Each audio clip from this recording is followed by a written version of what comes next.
कहानी की शुरुआत होती है मॉन्टी नाम के एक बेसबॉल प्लेयर से। वो बुल्स नाम की एक टीम के लिए खेलता है जो एक छोटी सी लीग की टीम है। ये लोग इतना बुरा खेलते हैं कि इनके ग्राउंड के बीच से ट्रेन जाती है और जब भी ट्रेन गुजरती है तो मैच ऑब्वियसली रुक जाता है। एक दिन मॉन्टी ने अपने साथ खेलने वाले अपने बेस्ट फ्रेंड स्पाइक को बताया कि ऑडियंस में एक आदमी उसकी तस्वीरें ले रहा है। उसका नाम डोनाल्डो है और वो पिछले 3 मैचेस में भी यही कर रहा था। इसलिए मॉन्टी ने सोचा कि भाई तू अपना देख लियो, तेरा भाई तो जा रहा है बड़ी लीग में, जरूर स्काउट होगा ये सुनकर स्पाइक को लगा कि तुम ज्यादा उम्मीद नहीं लगा रहे, हो सकता है ये आदमी कोई और हो। खैर उस दिन उनकी टीम चमत्कारी तरीके से जीत गई, जिसके बाद वो लोग जश्न मनाने के लिए बाहर गए। मॉन्टी और स्पाइक को 2 लड़कियां मिली जो गेम को काफी एंजॉय कर रही थी और वो उन दोनों से फ्लर्ट करने लगे, उन्हें अपने घर ले जाने के इरादे से। बाहर डोनाल्डो ने अपने बॉस को कॉल किया और मॉन्टी की हरकतों के बारे में बताया। पता चला कि वो पिछले कुछ दिनों से उसका पीछा कर रहा है। उसी वक्त उन लड़कियों के बॉयफ्रेंड्स वहां आ गए और जब उन्होंने मॉन्टी और स्पाइक को अपनी बंदियों के साथ देखा तो वो बहुत गुस्सा हो गए। बहस शुरू हो गई और भीड़ का एक हिस्सा समझ गया कि अब तो बात बढ़ने वाली है।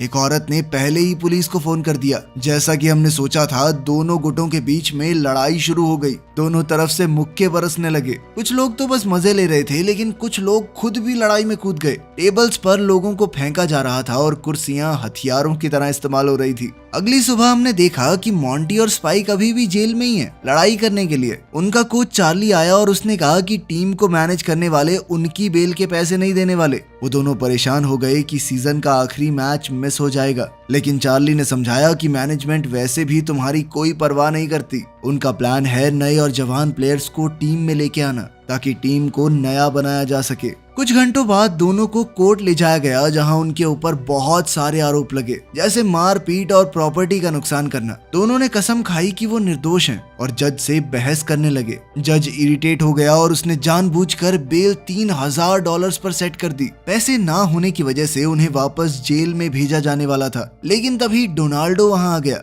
उसने समझाया कि वो एक बहुत जरूरी आदमी के लिए काम करता है जो कि बेल्स और फाइन्स दोनों भर देगा, बस शर्त ये है कि दोनों को अपने गुनाह कबूल करने होंगे। मॉन्टी को अभी भी लग रहा था कि डोनाल्डो एक ऐसी टीम के लिए काम करता है जो उसे साइन करना चाहती है, इसीलिए उसने खुशी खुशी वो डील ले ली। इसके बाद डोनाल्डो उन्हें न्यूयॉर्क ले गया। जब वो एक कॉर्पोरेट बिल्डिंग में गए तो स्पाइक डर गया। उसने सोचा कि डोनाल्डो एक अंडरकवर पुलिस वाला है जो कि भेष बदल कर उन्हें बेवकूफ बना रहा है। इस पर डोनाल्डो ने कहा कि मैंने तो कभी कहा ही नहीं कि मैं किसी टीम के लिए काम करता हूँ। उसने बताया कि मुझे तो एक लॉ फर्म ने ये काम दिया है।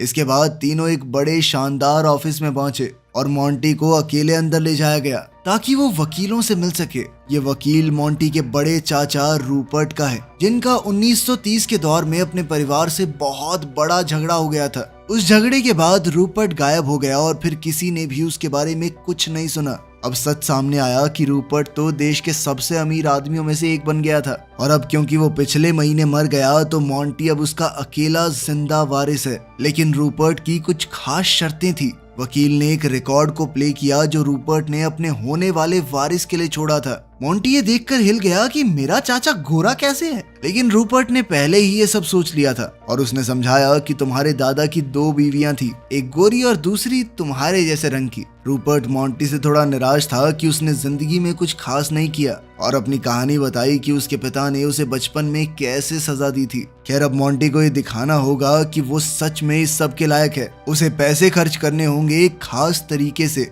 अगर मॉन्टी अपने चाचा की बेशुमार दौलत चाहता है तो उसे एक चुनौती पूरी करनी होगी। उसे 30 दिन के अंदर अंदर $30 मिलियन खर्च करने होंगे, लेकिन इसके कुछ नियम हैं। 30 दिन बाद उसके पास कुछ नहीं रहना चाहिए, सिर्फ उसके पहने हुए कपड़ों के अलावा। जो भी चीज वो खरीदेगा उसे ऐसे ही बर्बाद नहीं कर सकता, सिर्फ उससे छुटकारा पाने के चक्कर में। वो किसी को भी नौकरी पर रख सकता है, लेकिन उसे काम के हिसाब से सैलरी देनी पड़ेगी। ये भी नहीं कि एक आदमी को रखा, रोज के 1 मिलियन दे दिए। सिर्फ इसका 5% ही वो दान कर सकता है और सिर्फ 5% का ही जुआ खेल सकता है। पैसे यूं ही किसी को दिए नहीं जा सकते, तोहफा खरीद कर देना भी मना है। और सबसे बड़ी बात, वो किसी को भी इस चुनौती के बारे में नहीं बता सकता, वरना तुरंत ही बाहर हो जाएगा। अगर मोंटी को ऐसा लगता है कि वो ये सब नहीं कर पाएगा तो उसके लिए एक और भी रास्ता है। अभी 1 मिलियन लेकर वो यहाँ से जा सकता है बिना कुछ कहे। वकीलों ने पहले ही एक सूटकेस में $1 मिलियन रखे हुए थे। मोंटी ने पूछा कि अगर उसने ये पैसा नहीं लिया तो इसका क्या होगा। तब उसे बताया गया कि ये पैसा उसी लॉ फर्म के पास चला जाएगा। मोंटी कुछ पल रुका लेकिन आखिर में ये चुनौती मान ली। उसे 30 दिन बाद रात के 12 बजे लौट कर आना होगा, एकदम खाली,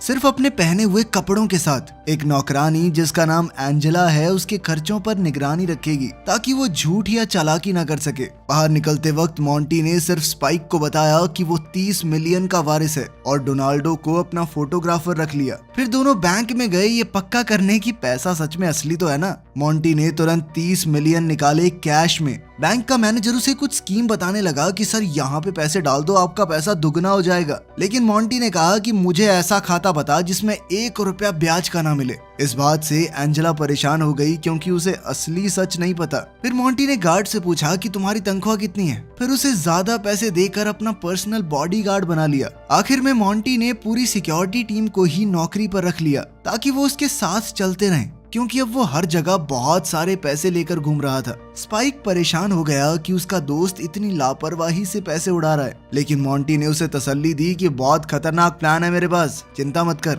फिर मोंटी ने चार्ली को कॉल करके बताया कि अब वो पूरी टीम को किराए पर लेने वाला है। वो उन्हें नई यूनिफॉर्म, अच्छी बस और एक बेहतर तनख्वाह भी दिलाएगा। चार्ली ने उसे झूठ समझकर फोन काट दिया। इसके बाद मोंटी ने एक अनजान टैक्सी को रोका और ड्राइवर को कहा कि 1 महीने के लिए तू मेरा पर्सनल ड्राइवर, ठीक है। एंजेला ने तुरंत कहा कि इतने पैसे हैं तुम्हारे पास, तुम पूरी लिमोजीन गाड़ियों का ढेर ले सकते हो। ये सुनकर मोंटी ने ड्राइवर से कहा कि तुम जाओ और बहुत सारी लिमोजीन लेकर आओ, ठीक है। इतने में भीड़ जमा हो गई जो मोंटी और उसके ग्रुप को देख रही थी। तो मोंटी ने सबको लंच पर बुला लिया।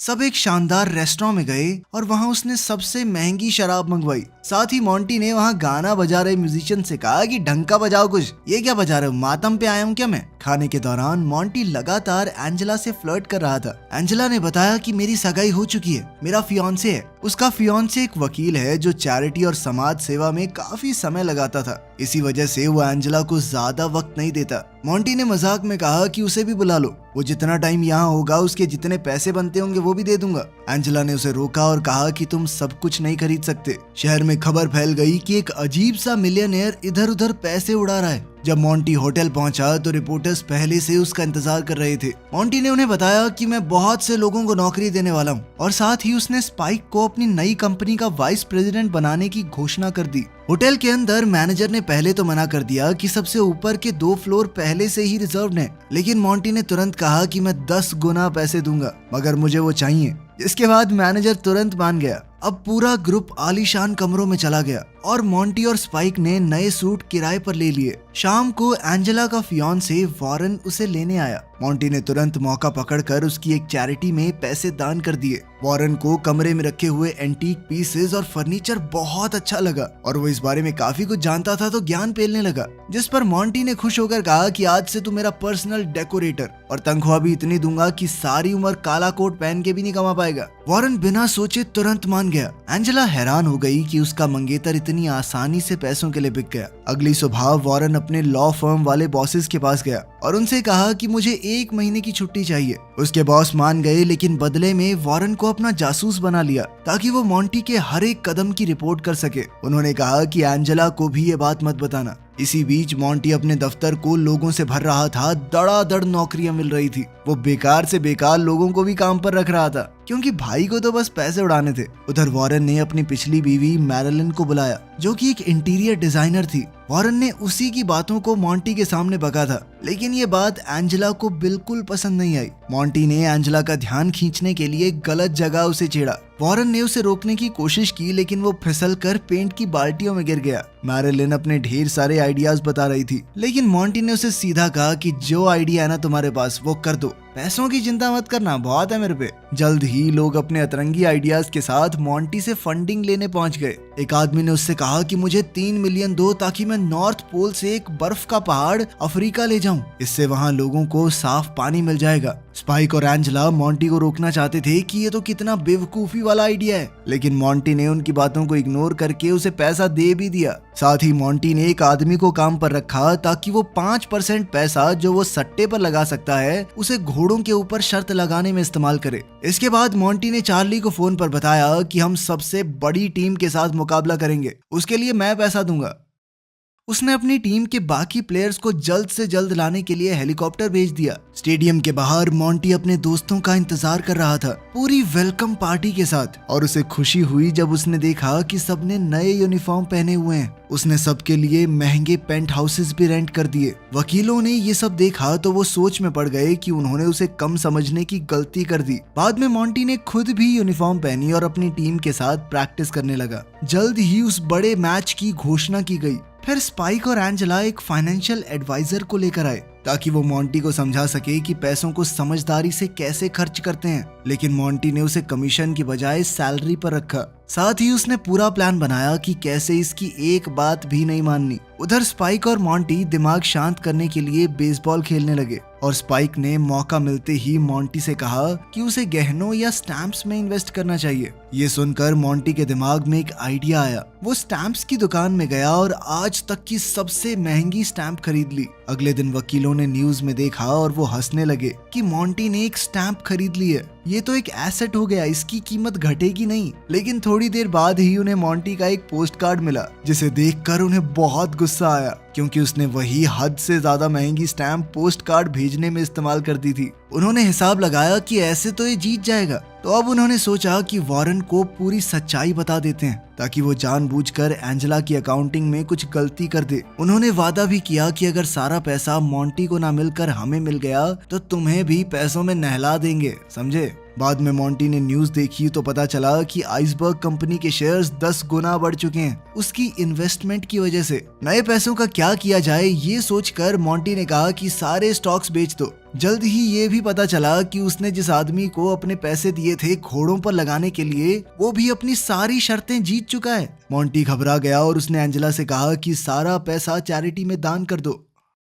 उधर मैरिलिन ने अपना डेकोरेशन खत्म किया। उसने कमरे में पहले ही बहुत सी चीजें ऐड कर दी थी, लेकिन मॉन्टी ने कहा कि इतने पैसे नहीं और ज्यादा खर्च करो। उधर वॉरेन अपने काम में इतना ज्यादा बिजी था कि जब एंजेला से मॉन्टी ने खाने के लिए पूछा तो वो मान गई। उसने कहा कि मैं आपसे बहुत इम्प्रेस्ड हूँ, आप इतना ज्यादा पैसा दान कर रहे हैं। जब दोनों निकलने वाले थे तब एक आदमी ने गलती से उनकी गाड़ी को पीछे से टक्कर मार दी। कोई नुकसान नहीं हुआ, लेकिन मॉन्टी ने फैसला किया कि फिर भी इस आदमी को हॉस्पिटल ले जाया जाए ताकि वो उसके इलाज का खर्चा भी खुद दे सके। जब उस आदमी को समझ आया कि ये कौन है तो उसने दिखाया कि मुझे तो एक्सीडेंट में बहुत चोट लगी है, और मॉन्टी ने उसे मुआवजे के तौर पर बहुत सारे पैसे दे दिए। इससे एंजेला घबरा गई और वहीं खड़ी मॉन्टी पर चिल्लाने लगी। उसने कहा कि तुम इतने सारे पैसे बर्बाद क्यों कर रहे हो। वॉरेन खिड़की से ये सब कुछ देख रहा था और मैरिलिन ने उससे कहा कि तुम इसे पसंद कर रहे हो मुझे छोड़कर, ये तो तुम्हारे बॉस के साथ लगी हुई है, इसका कुछ चल रहा है, ठीक है, वरना ऐसे थोड़ी डांट सकती है अपने बॉस को।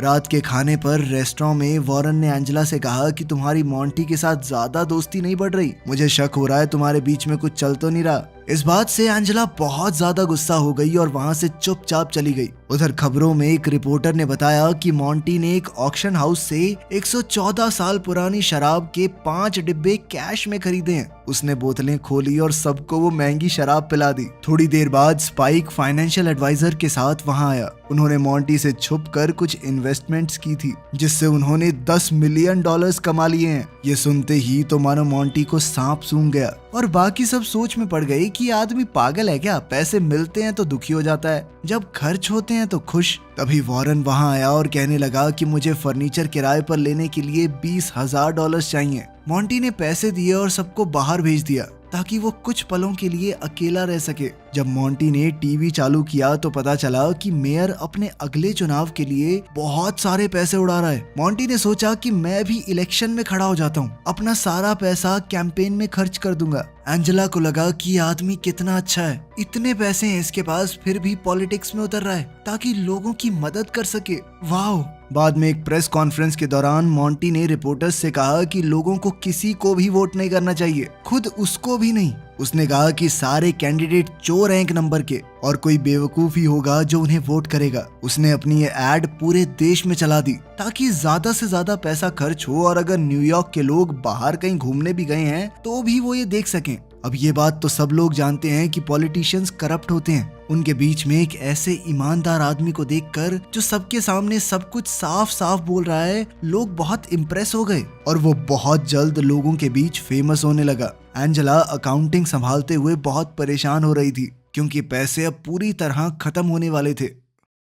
मेयर के इलेक्शन के लिए जो बाकी दो कैंडिडेट खड़े थे वो एक साथ आ गए। अब इलेक्शन में जो बाकी लोग खड़े थे उन्होंने सोचा कि हमारे बारे में टीवी पर बकवास कर रहा है, उल्टा सीधा बोल रहा है, इसका कुछ तो करना पड़ेगा। उन्होंने मॉन्टी के ऊपर डिफेमेशन का केस कर दिया, जिसके बाद मॉन्टी ने खुशी से $4 मिलियन जुर्माने के तौर पर भर दिए। आखिरकार उस बड़े मैच का दिन आ ही गया और मॉन्टी ने अपनी टीम से कहा कि आज ही मौका है, हमें दुनिया को दिखाना होगा कि हम उतने भी नल्ले नहीं है जितना लोग हमें समझते हैं। मैच शुरू होने से पहले एक ट्रेन मैदान से गुजरी जिसमें मॉन्टी ने अपने इलेक्शन के बहुत सारे एड्स लगा रखे थे। मॉन्टी ने सबसे पहले बॉल फेंकी और साथ ही पहले बंदे को आउट भी कर दिया। जब दूसरा बैटर आया तो स्पाइक उसका मजाक उड़ाने लगा। उसने कहा, तेरी बीवी खुश नहीं है तुझसे, मेरे पास आके बता रही थी सब कुछ। इस बात से वो आदमी बहुत गुस्सा हो गया और लड़ाई बहुत गंदी होने वाली थी, इसलिए उसे मैदान से निकाल दिया गया। तभी वॉरेन फर्नीचर की दुकान पर गया और जितनी चीजें उसने किराए पर ली थी सारी वापस कर दी, जिससे उसे डिपॉजिट के पैसे मिल गए। अपनी हार रही टीम से फ्रस्ट्रेट होकर मॉन्टी चेंजिंग रूम में चला गया। वहाँ विल ऑफिसर उसके पास आया और कहा कि अगर तुम इलेक्शन जीत गए तो उससे जो सैलरी मिलेगी वो भी तुम्हारी संपत्ति मानी जाएगी। गेम के आखिर में दूसरी टीम जीत गई। अब मॉन्टी सोच रहा था कि आखिर मैं इलेक्शन कैसे हारूं। मॉन्टी ने उन्हें बधाई देने के लिए एक भाषण दिया। उसने कहा कि अगर पैसा हो तो वोट तो खरीदी जा सकती हैं, लेकिन एक प्रोफेशनल खिलाड़ी सिर्फ मेहनत से बनता है। इसके बाद मॉन्टी ने इलेक्शन से अपना नाम वापस ले लिया और कहा कि उसने वैसे भी जीतने की उम्मीद नहीं रखी थी। अब उसके पास ज्यादा पैसे नहीं बचे थे, इसीलिए उसने कहा कि जो कुछ भी बचा है उसे आखिरी पार्टी में लगा दो और पार्टी में जितने हो सकें उतने लोगों को बुला लो।